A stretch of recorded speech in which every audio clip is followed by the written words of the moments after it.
Сәлем достар, сіздермен бүгін 10-15 минутта дайын болатын жұмсақ печенье дайындаймыз.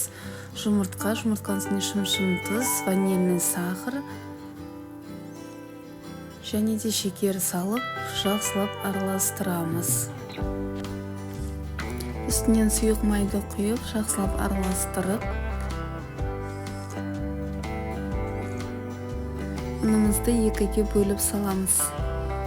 Үстінен бір ас қасық разрыхлитель салып араластырамыз.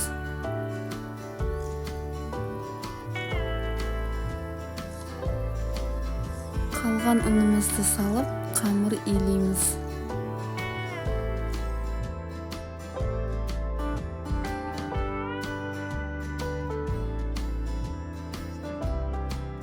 Қамырымыз осылай жұмсақ, қолға жабыспайтын болып шығады.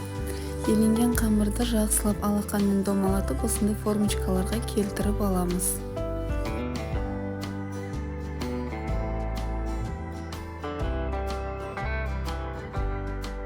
Дайын болған формамызды үстінен шанышқымен басып, духовкада 180 градуста 10-15 минут пісіріп аламыз. Ас болсын.